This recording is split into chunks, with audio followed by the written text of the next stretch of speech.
I want to speak about AI in manufacturing and the adoption challenges in the Indian context. What are some of the challenges that you're seeing on ground? So everyone is excited about this technology, and even people in manufacturing, the engineers in manufacturing, very excited how to use these technologies. But most of the use which is happening is at POC level. So everyone is trying something or the other, whether it is AI and robotics or a lot of agentic AI coming together to form to solve a workflow problem or certain kind of data processing and data analytics. But most of the things are happening at a POC level. Welcome to Discover Dialogues podcast, powered by TechDogs. The world of business and technology is evolving at breakneck speed. AI breakthroughs, digital transformation, and game-changing innovations are reshaping industries every day. On this show, we dive into the trends, ideas, and strategies driving the future. We're sitting down with industry leaders, innovators, and disruptors to bring you fresh insights, bold perspectives, and real conversations that matter. So plug in, tune in, and let's discover what's next. Today on the show, we're joined by Sangeet Kumar, co-founder and CEO of Addverb. Sangeet's journey began long before robotics became a boardroom priority, an IIT Kharagpur engineer with deep roots in large-scale manufacturing. In 2016, he made a bold shift, co-founding Addverb. And in less than a decade, Addverb has grown into a global force, transforming how factories and warehouses think, move, and operate. His passion for robotics, AI, and the future of smart manufacturing is not theoretical. It's lived, built, and deployed across real industries every day. Let's dive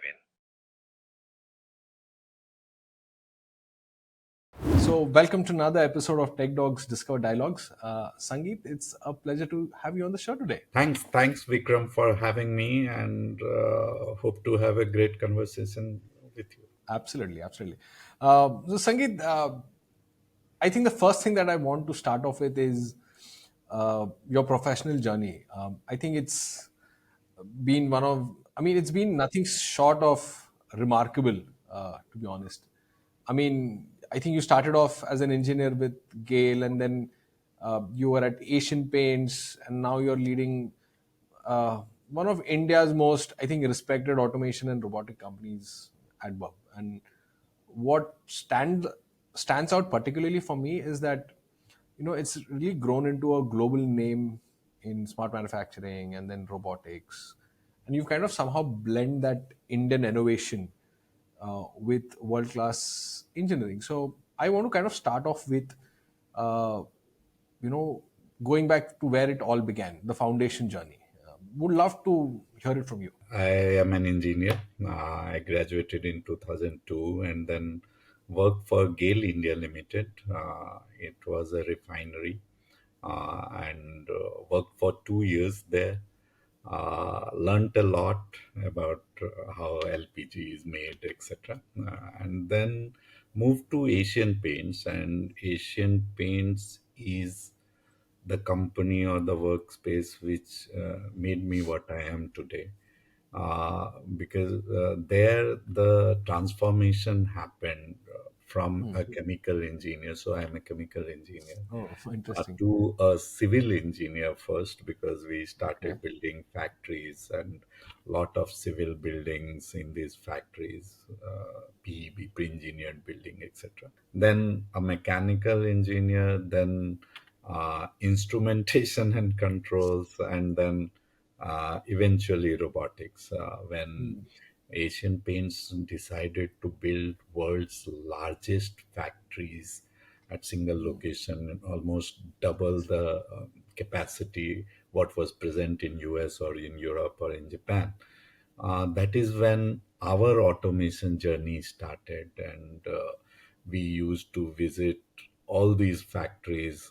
So in fact, a lot of paint factories, a lot of beverage factories, chemical, petrochemical, retail.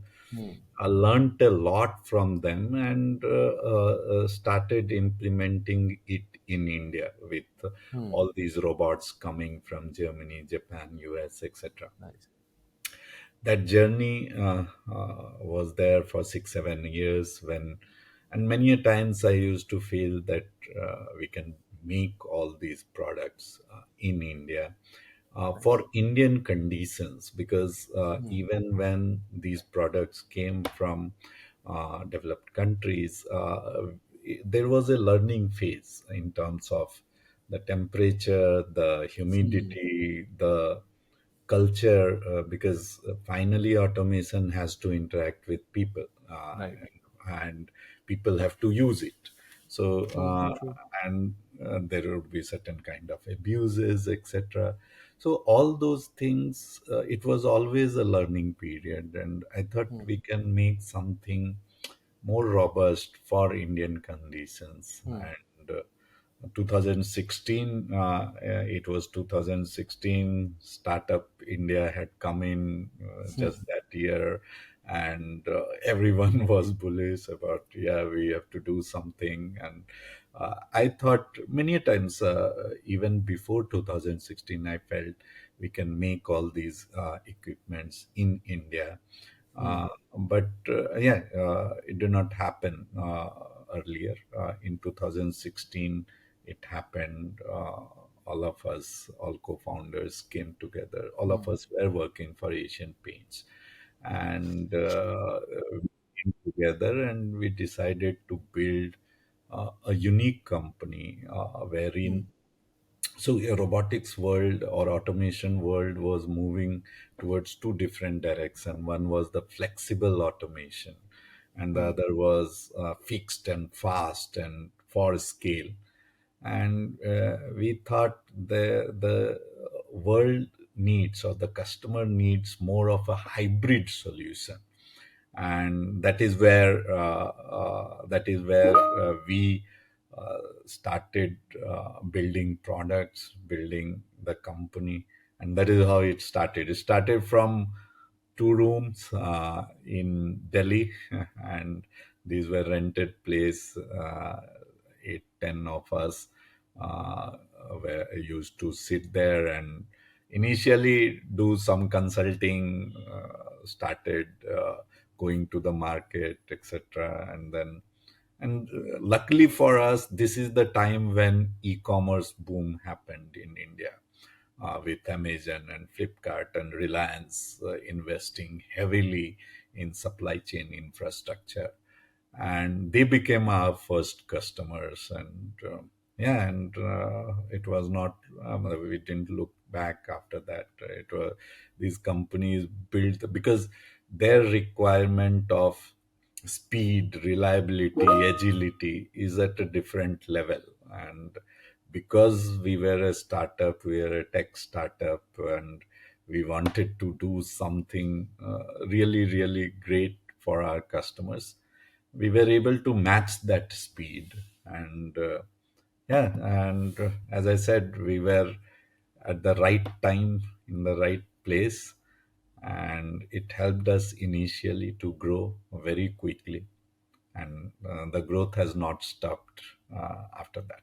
It's obviously been a journey or a transition from being a technologist to being a founder, Yeah, and that I'm sure required a mind shift change. yeah. And how did you manage that, to be honest? I mean, from what I've heard and what I've seen, it's very difficult for technologists to make that adaptation. We were customers first, Hmm. users of this technology, and to that extent, yes, technologists. Hmm. But that gave us exposure to the best, what was Hmm. happening in the world, etc. And as I was telling you, Asian Paints believed in building the best factories in the world, and we had Hmm. chance to visit some of these factories across the world in every Hmm. space. And Hmm. that helped us uh, expand our horizon of what can be done and what cannot be done. Hmm. And when we started, we so I would say we still are technologists. In fact, without that, we cannot run this organization, at Right. least for next 6 7 years. I still feel these are formative years for the company. It is just 9 years, and 9 years in a journey of a company which is world class, which has to last for 100 years. Is just we are not yet teen, so Hmm. True. that way it is still the start of the journey. And I think robotics and automation and a non-tech founder or a non-tech CEO uh, Hmm. will for him the job will be more difficult. I would not say Hmm. that they will not be successful. There are many Right. people who have been successful, even not being a technologist, but Hmm. for them it would be more difficult. Hmm. That Hmm. is how I'll put it. Because you have to lead from front, you have to ask certain critical questions which Right. goes deep into the technology. So that way, we were lucky to be a technologist, and yeah, and we continue to be a technologist. And it's quite an inspiring journey, right? I mean, I see a mix of technical mastery. Obviously there was the entrepreneurial grit, and the fact that you are thinking of building, or keeping this on for the next 100 years. Obviously there's a lot more of grit as well. Mhm. Also, I think back when you started, I'm sure perhaps there was the vision as well, when you said that this can be made in India, or maybe perhaps redefine what is made in India, and what it can stand for, from a robotics perspective. So not only just building about it's not only about building the systems, but it could be the team that could be across industries. I think the path that Adverb and you've taken really sets the tone for how innovation can be born out of persistence, and wanting to change things the way they are being done today. And I want to kind of now take that same uh, thread, into the future of automation and how it's perhaps reshaping the world of manufacturing. Um, because a couple of years back, before I was with TechDogs, I used to work with a company called as AnyBrain, and at AnyBrain we used to do a lot of virtual reality and augmented reality, and that's where I had my touch and go with Industry 4.0. Those being some of the technologies that were being explored at that point, and we did some quite fascinating work there. But today we are talking about Industry 5.0 altogether, and I think back in the day it was more about collaboration, but it was also about efficiency. It was about automation, which is at scale as well. uh, and 5.4 5.0, for I mean, for obvious reasons, has now become about the human centric revolution that we want to bring about. How can machines complement human intelligence rather than replacing it? And then obviously AI has come to the fore in the last years, which changed things a lot. And I think Adverb and you guys are right at the center of that shift. So how do you see this change that's happening around you, redefining the way factories and perhaps warehouses operate? So, and you have touched on something which is actually evolving, and no one can say they are a master on this subject, and it is a learning experience for everyone, the Hmm. practicing engineers, entrepreneurs like me across the world, because it is evolving, and it is evolving at a speed. Which is unmatched because of AI and because of the capabilities that AI bring to these machines. So this industry 4.0, for the first time, people started talking about mass customization or batch size of one. From 1980s, factories started getting automated because Hmm. PLC came into picture, and the first Correct. six-axis robots started coming into picture. Hmm. The computers with their processing power coming into the picture, and but which industries did automate? It was mostly large scale production. So it was the famous statement of Ford, I can give you any color you want as long as it is black, for the car. And the mass production came into being, and Correct. mass production needed mass production, so needed automation, and so that you can build car every second, every 2 second, every 3 second, as long as it was standard cars, and it was built in numbers, one particular type in numbers. But what industry 4.0 and what industry 5.0 is doing is they are bringing automation to even when you have batch size of one. And I'll give you an example. We did a project for a lens cart, and which is one of the most automated factory and very large factory, and they have eyewear, and Yeah. there is a frame, and so a person chooses a frame, left eye lens, right eye lens, because numbers are different for different people. Absolutely. Yeah. And you place the order, and within 20 minutes we have to, and every order or every product which they make is unique for that person, because True. that choice among so many different types of frames, and so many different powers in left eye lens and right eye lens, so it is a unique thing. Yeah. And that getting manufactured at scale, which is mass customization at scale, is what industry 4.0 technologies enable you to do, and one of the technology is robots there. And this has been happening, and it will continue to happen. Another example I'll give you, we so there is something known as machine tending or welding. Now Yeah. it is not that robots did not weld in car Before. industry 1990s or They 2000. did. They did.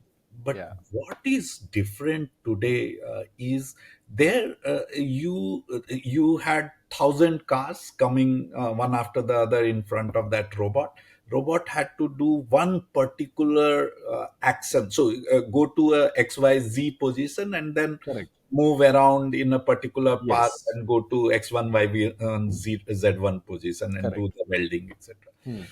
And it needed setting, someone had to do it for half an hour, and then you do 1,000 cars, and then you change it to different thing, etc. What is different today is today you don't have to teach the robot to start from this position and to end at this position. Robot, because of the perception of vision system, it will know where to start from, where to end from. It will automatically know the path, and if there is an obstacle which is coming in that path, it will know and take a different path and complete the welding, which is what is different. And therefore what it enables the industry to do is you can do a welding which was undefined earlier, and which robot figures it out. And you can do it even for 5 cars or 6 cars, because your setup time is less. Yeah, there is lot of thing which humans don't have to do. So 6 cars one particular welding, 7 cars another welding, 3 cars another. So you are able to do mass customize it, and Right. earlier mass customization was only possible by let us say really costly cars. Maybe Lamborghini will mass customize it for you, and but today even for mass scale production, that customization can happen because of what is happening in industry 5.0, and human robot interacts in human technology interacts in a particular way to deliver that product. So that is the biggest change which is happening. Change. How do you think Adverb is placed today to help businesses and teams adapt to this new, balance between humans and machines. In fact, and we have built our base in that, as I started by saying that we were customers, and at certain point of time, so we understand the needs of the customer better. When Hmm. some customers, some industries. So today we started from chemical. So our first customers were retail, e-commerce, etc. We had a Hmm. background of chemical and petrochemical, and Hmm. but Hmm. today we do all kinds of industry. We do electronics, we do new energy, which is batteries and solars. We do Hmm. uh, semiconductors. We are trying to enter semiconductor industry. We do automotive, we do consumer goods, and so every industry. The thing, so we listen to our Go ahead. customers, and what we do is we have Legos, and all these robots are different kinds of robots are Hmm. Legos. We listen to the needs of the customer, we bring the required Lego and build a solution which is unique Hmm. to that customer, unique to that industry, and we enable that Hmm. customer to, of course, gain in productivity, which was the first requirement, or efficiency, which you were Hmm. talking about, but also get the flexibility to deliver product huge number of Hmm. SKUs, which is what customer requires, Hmm. or make the customer very agile in Hmm. changing their factory layout or a warehouse layout to meet the Hmm. requirement of the customer, and which is what we are very good at. And those are the kind of human machine interaction and human robot Hmm. interaction which we do, and to solve finally the customer's problem, or Hmm. customer to solve for the customer, so Hmm. that they can serve their customer, Customers much better. yeah, in a agile and fruitful way. And I want to double click on two things that you said. First is I definitely want to talk about production efficiency aspect of it. But before that, I want to talk about the fact that the world is now demanding smarter factories, something that you mentioned as well. Uh, they just don't want faster ones anymore. They want smarter factories. Yeah, yeah. And India in many ways is emerging as a serious innovation hub in this space. um, so the first question I have for you is, how do you think uh, you know the sustainability factor is going to influence the the the design of the next gen factories and everything that goes with it? So right from automated systems to the robots that go within them, how is that going to happen? And So once you've kind of done that, probably touch base on product efficiency and production efficiency. yeah, so smarter factories today. If India is well poised at the right juncture, I would say. So we had these conventional factories and really large factories which were very automated, etc. But we are entering into new spheres of manufacturing. Earlier, Hmm. electronics manufacturing was almost not present in India, or the Correct. semiconductor manufacturing, or the solar or Hmm. batteries, and all these newer space of manufacturing where India is coming. Even in the older space, textiles or petrochemicals, chemicals. Hmm. Now, these places, it was all about scale of operation. And I very well remember when we started putting up factory at Asian Paints, we were very proud that it is world's largest factory at a single location. But Hmm. we also realized, even before putting the factory, that it is not only about the scale of operation, it is also about how flexible I am to build different kind of products in the Hmm. same factory without changing lot many things. And Hmm. that flexibility, because automation at scale was a solved problem, but Hmm. automation for flexibility was the problem, which makes a factory smarter. And so that was the problem we were trying to solve, and that is the problem which most of the customers in India are trying to solve today. So for us, uh, moving from less automated or no automation, to instead of going to scale of production and therefore automation, we are doing that as well, but 5-7%. But what we are also doing is the way we leapfrog in mobile phone, we did not go to Hmm. 2G and 3G, it is 4G now. And similarly in manufacturing setup as well, instead of going for scale and automating, we are also, most of our customers are asking for automation and flexibility together. So automation should not bring rigidity to their process, that they are Got it. able to build only certain kind. So that is what I call smart. The other thing which you touched upon is the sustainability bit, and this also we are seeing, because many of the factories in India are not only make in India for India, it is make in Hmm. India for the world. And when you go for make in India for the world, a lot of our European customers or American customers Hmm.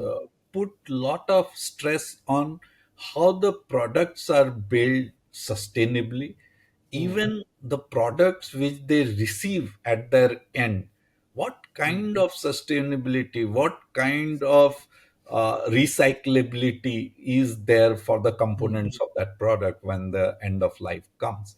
Hmm. And that is something which all the smarter factories, all the factories which are not only for make in India, make for the world, but also Hmm. Indian customers asking and demanding for it, and businesses becoming uh, more responsible in Hmm. that front. So, and our prime minister keeps on talking about zero defect and zero effect. Now that Hmm. zero effect is zero effect on the environment, whether it Right. is the solid waste, the liquid waste, the gaseous waste, or air pollution.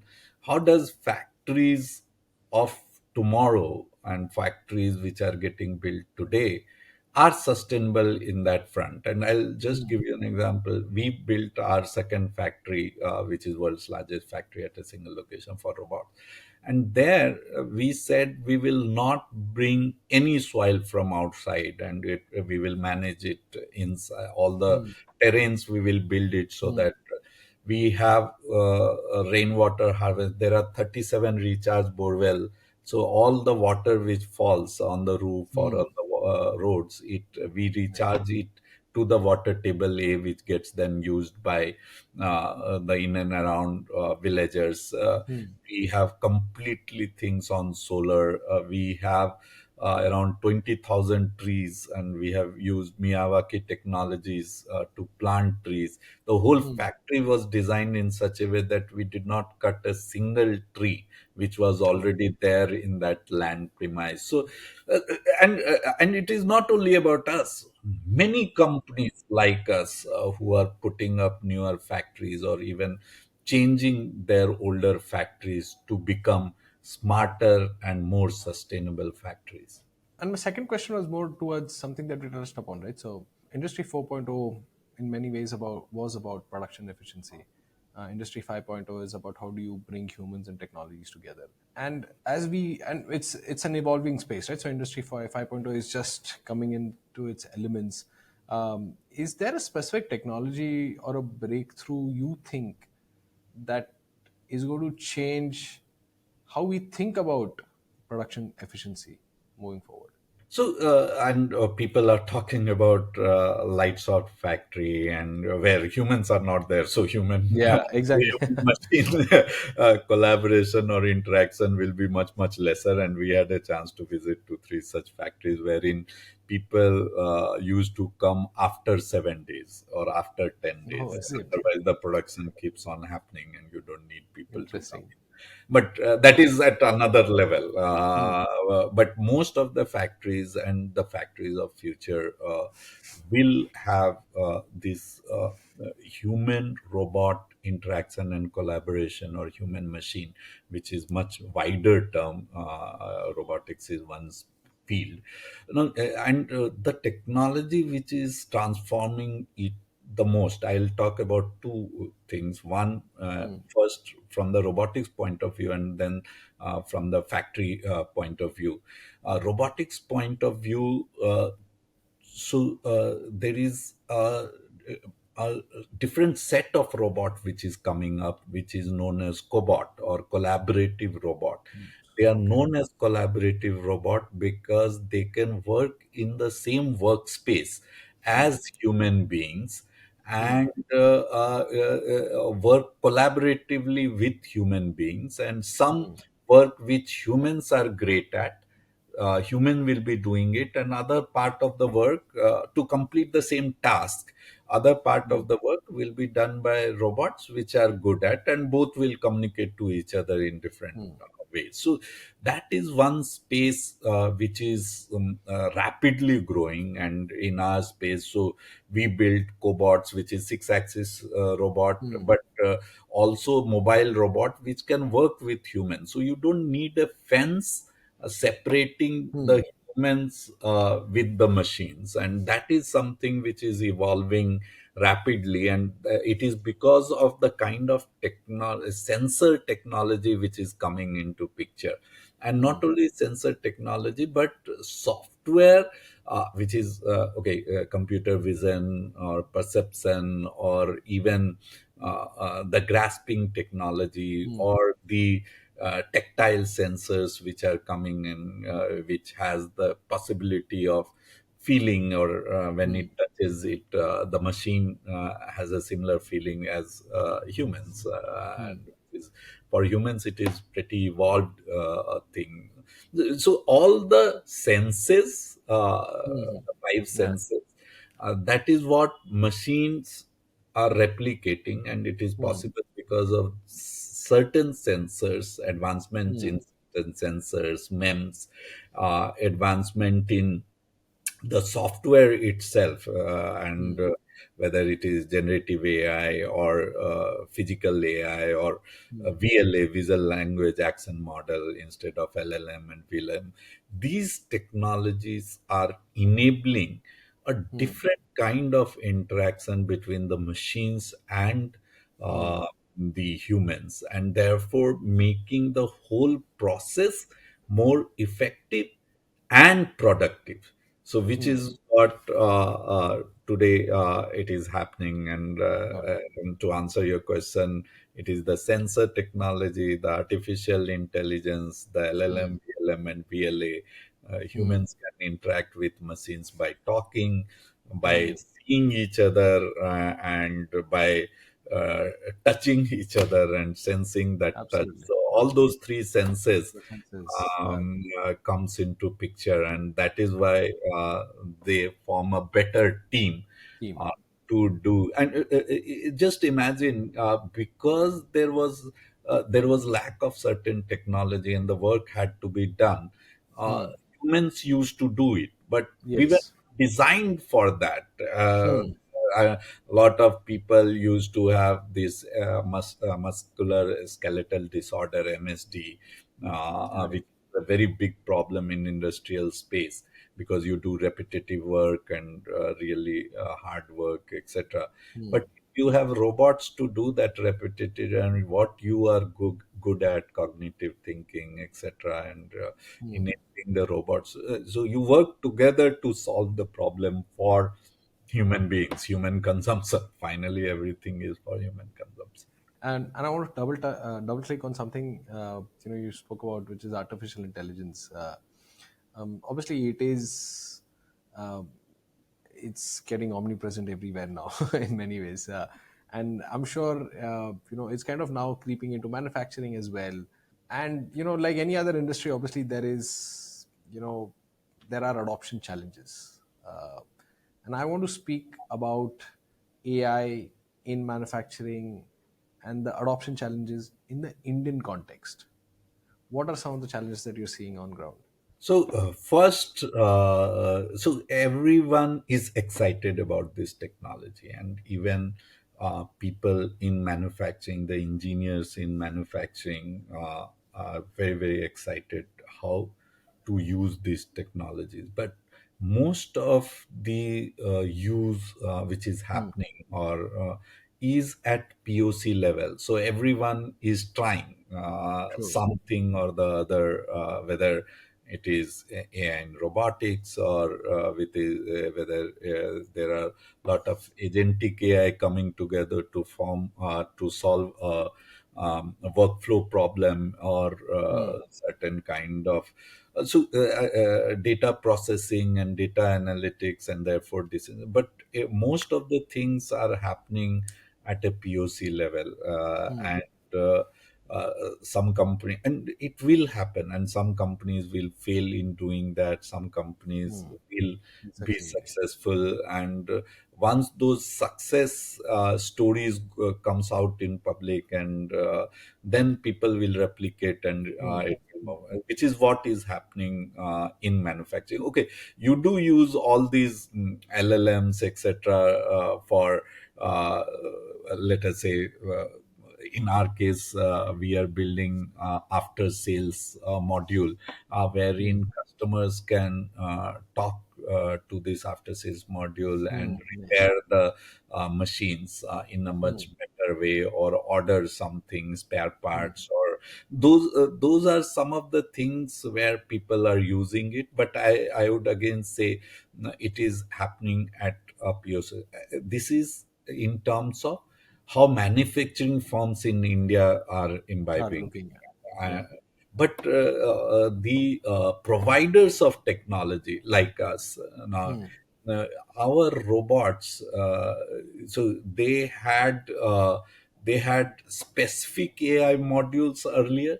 hmm. Now we are moving from that specific AI modules to To general. generalist thing, Correct. which Absolutely. enables the robot not only to do one particular task Hmm, but several tasks, and enables absolutely. the robot to reason, and enables the robot to have the same viewpoint of the environment which a human has. So Hmm, because everything just all the factories today, all the warehouses today are designed for human work.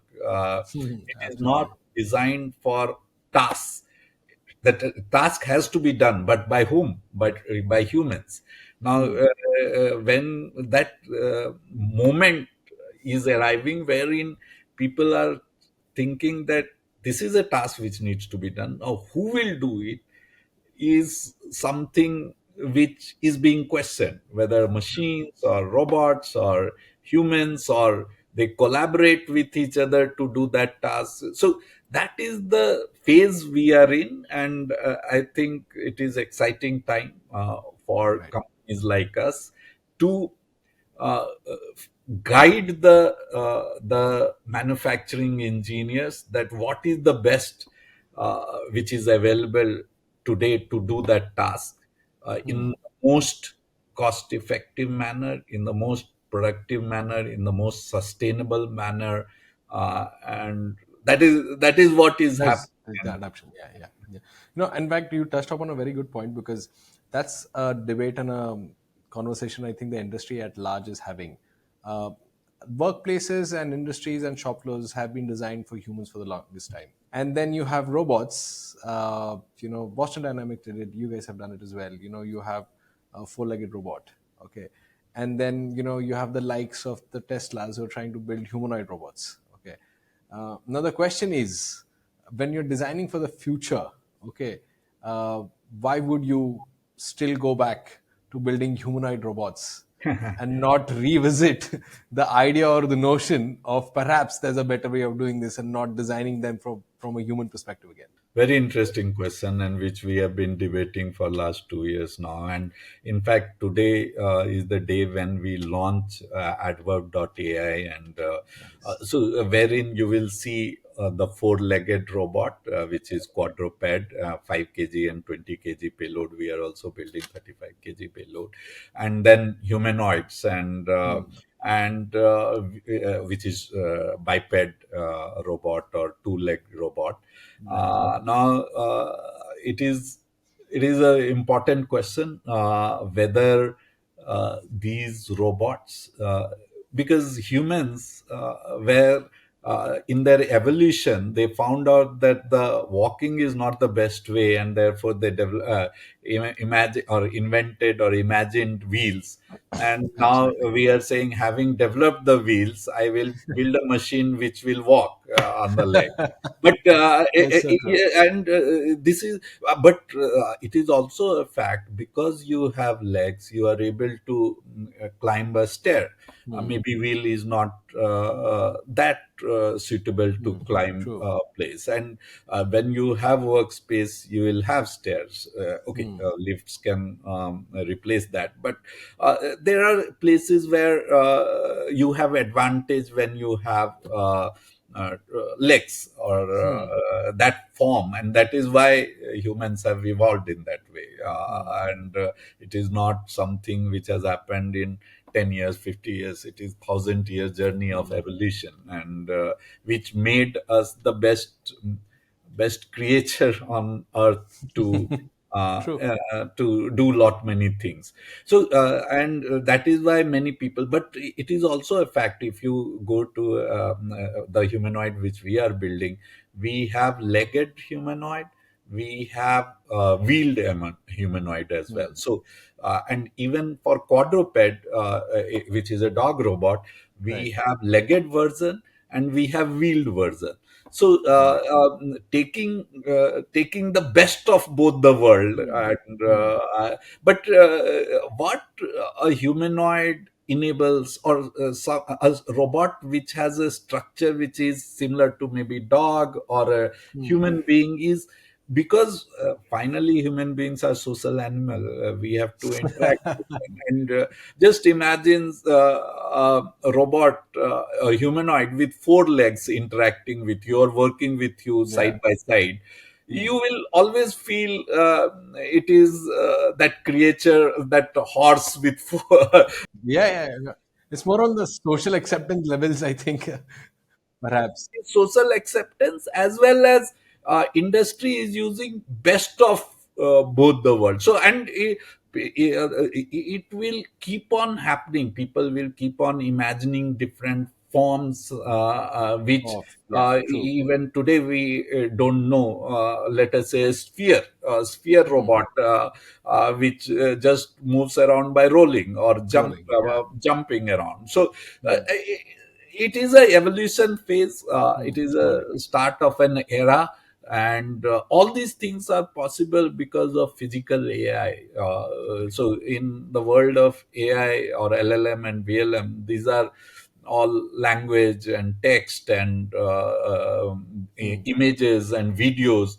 In the world of robotics, it is language, text, image, videos, but it is True. also that action chunks, the action modules, Right. and yeah, so exciting time Absolutely. for us, Absolutely. Indeed. and we are uh, trying to write the future of manufacturing and future of robotics in a Absolutely. You small are. way. You are. We've obviously talked a lot about robotics. You've talked about Industry 4.0. And now I kind of want to bring it a little closer to you as a leader. I want to kind of explore a little bit more about, your leadership philosophy and your approach to innovation and change personally. Because I believe that every great company is really shaped by the mindset of its leader. Uh, and from what I understand, you have a very interesting leadership style. You are a person who's disciplined. Okay, you work with empathy, and at the same time, you're trying to build a culture of innovation. Sometimes, these traits are perhaps even opposites and contradictory to each other.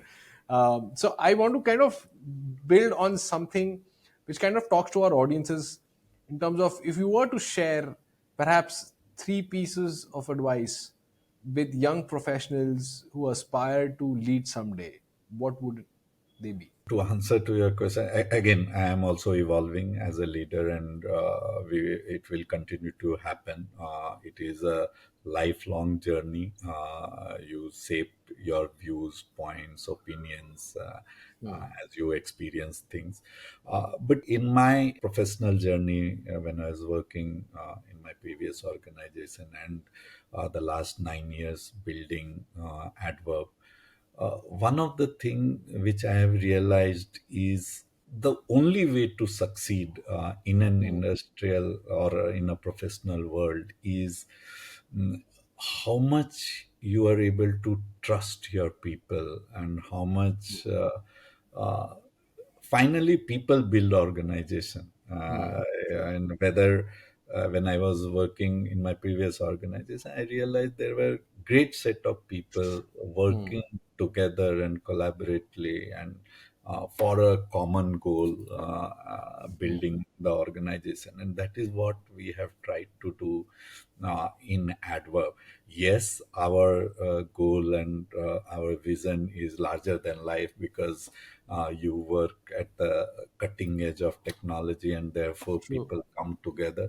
But when after people come together, you have to have these bright young engineers and professionals uh, uh, uh, keep on working collaboratively, uh, keep on working for larger purpose, keep on respecting each other, because today engineering for any product is a multidisciplinary thing. For robotics, it is completely one. So you have mechanical, electrical, instrumentation, control, True. software, AI, all these people coming together to build a great product, and they have to respect each other's domain knowledge, uh, and also contribute by asking very basic questions to these domain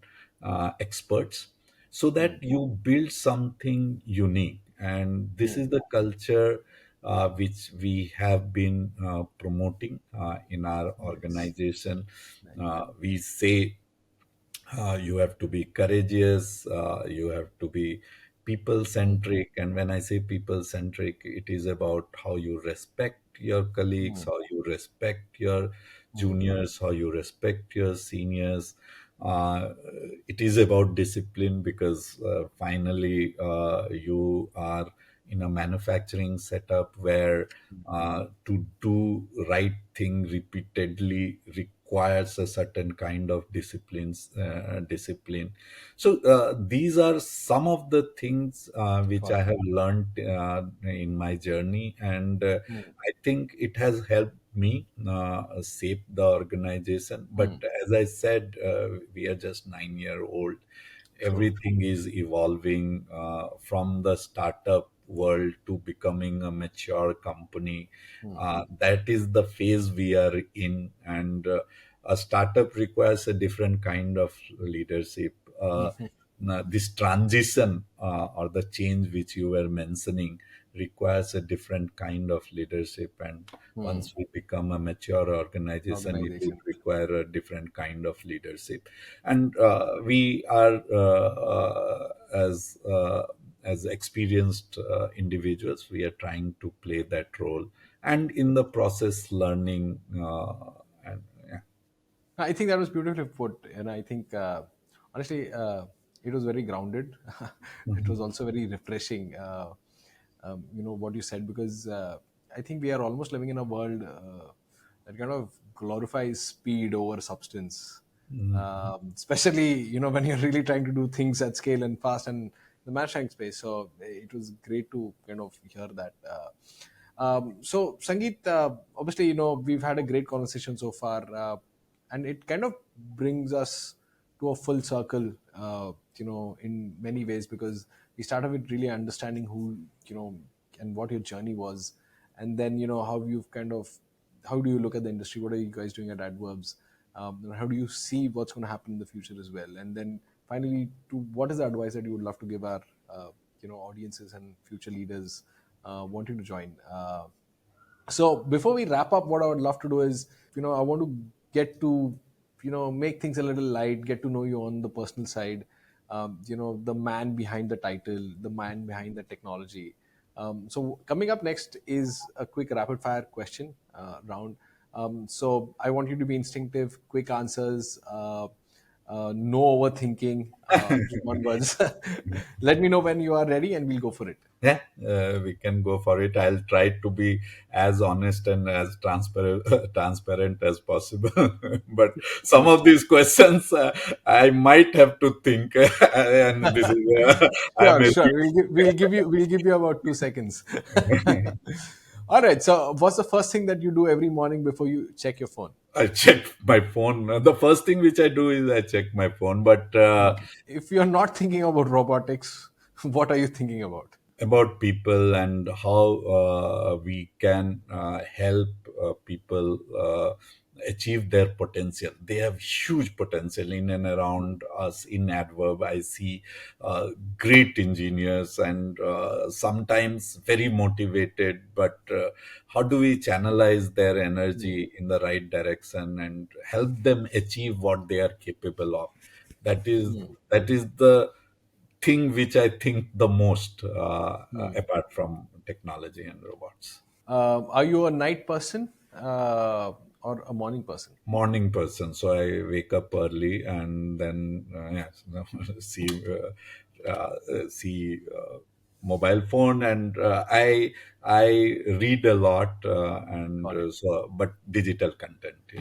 If you could live in one city, or if you were to move to one city, which city would it be? Huh.